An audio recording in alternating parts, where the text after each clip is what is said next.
So if you're a friend of the channel, you may be wondering, why am I on this ladder? You know that I hate heights. Well, and unfortunately the answer is that we've got a roof problem, and it's a fairly major one. In fact, it's one that is causing us to have to go into the shop here next week for. The good news is that Brinkley and Bish's have gotten us into a repair location pretty quickly, and they're going to completely reseal the roof. So I thought I'd show what we found and how we found it, so that if you've got one of the more recent 26G models, you might need to go check your own roof, because this may be a problem that occurred early in the production line before some changes were made. So let's finish getting up on the roof and we'll talk about what's going on.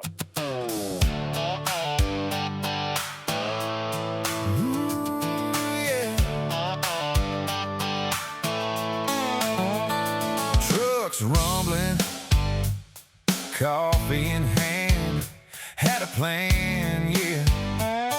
This was the plan. We're rolling into the story, winging it naturally. A little bit of chaos, a little bit of wait and see. If it all goes sideways, yeah, that's where we shine. Oh yeah, so buckle up, hang on, you're riding this ride with me.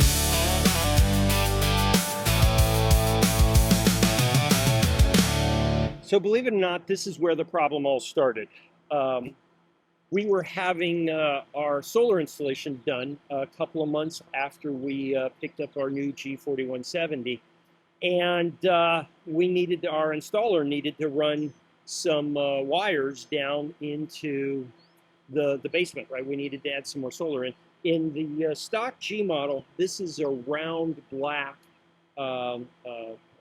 pass-through hole. So it kind of looks like this, except black. And you can see that if I wanted to run more wires into here, I'd have to take this cap off and then run them down, and it'd be difficult to make them weather tight and all this other stuff. So what my installer wanted to do was take the round tube off, which is just a cover. There's a tube that goes down into the behind the water heater, but it's just a tube, and it ends here at the roof, and then this round cap goes on top of it. So he wanted to take that off and replace it with this box that has, you see, these. He wanted to replace it with these side entry tubes connections that he could weather seal. The problem was first identified when he went to start pulling up the weather seal around here, and it basically came off in a big sheet.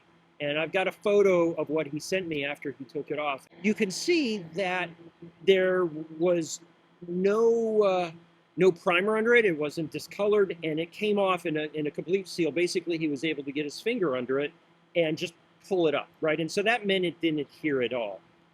So he had called Brinkley, and Brinkley said that the right solution was a product called alphathane, and they gave him a pointer to it. But when we went back and forth and said, hey, you know, that's not sticking right now, that we have some problem, and Brinkley asked the question, said, well, do you have any other places where it's a problem? We went up and started looking, right? And so basically the way he did it was he just went around, and you could see, sure enough, there,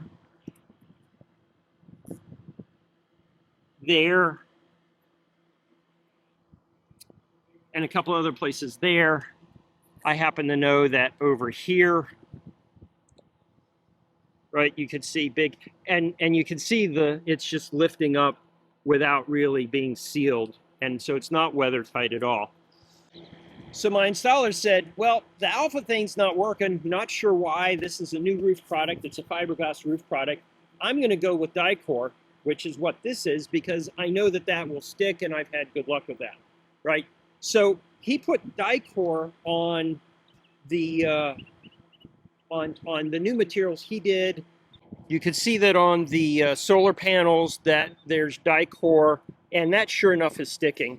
So basically what I did was that I then got a hold of Brinkley and said, hey, I think I've got a problem. I walked around the roof, and unfortunately, in my case, just about every single protrusion or every single cut has something like what I've shown you, right? There are definitely sections where it's bonded really well to the roof, and then there's these random spots where anywhere from a centimeter to several inches just lift up out of the way, and obviously that's not good.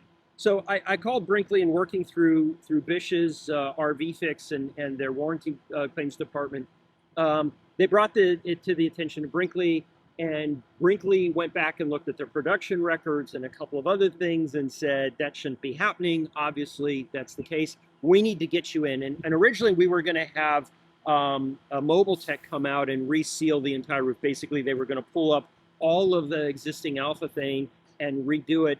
But Brinkley came back after a little bit of thinking about it and said, you know what? We think that the production modification is that the roof needs to be primed or something like that, and we're not going to ask a mobile RV tech to do this.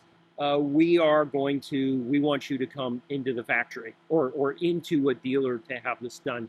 So in about a week, we are doing that, and we're going to have a couple of other things taken care of at that point, and we'll show you those details in the future, in a future video. But for now, I wanted to get this out so that if you have a new roof, or if you've got a 26G with one of the new fiberglass roofs, I know that it's a bit early, right? Most of us, or I think the urban legend or the guidance on the web is, you know, about 6 months or a year in, you need to start checking all of your sealant on the roof. My guidance is that you may want to do that a little earlier, maybe as early as, you know, a month or two in. And if you're buying a new one, you may tell your inspector, hey, we need to watch this real carefully. You know, maybe it may be worthwhile to have your inspector pay special attention to the protrusions and not assume that the sealant's good. I've certainly done some research on alphane, and I personally feel that it was just a misunderstanding on how to install it, right? I think that for new fiberglass, you need to prime it. From what I've seen, it's sealing very, very well to the outside of the plastic, right? It's not having any gaps there, right? It's just this, you know, Brinkley buys the sheets, they put them on, they're probably really new from the factory, just-in-time manufacturing. And so I would imagine that what needs to happen is that where they're sealing down to this roof, it needs to be primed. So anyway, I hope your mileage is different than mine, but just kind of a public safety announcement, I guess. Go ahead and check your roof if you've got one of these new membrane roofs or new alphane style roofs, and be really diligent about it, especially as it starts to get warmer and things start to heat up. For me, we had really bad storms last night, and I think that I heard a panel vibrating up here. So I'm going to get up here while the weather's good and check all of my bolts up here to make sure that I don't have anything vibrating. So if you like this type of video and you appreciate it, give us a like, a thumbs up would really help. And if you'd like to see more of this type of channel information, we'd love to have you subscribe. It means a lot to a small channel like us. So until the next time, thanks for watching, and we'll see you later. I've been so many places, I've seen them all with open eyes. Seen islands, open spaces, Serengeti sun slowly rise. All these memories, I hold them near me when I sail the Aegean Sea. But there's one place for me. Take me to the place where I come from, the only place where I really belong. Take me 'cause this voyage seems so long. back to you. Ooh.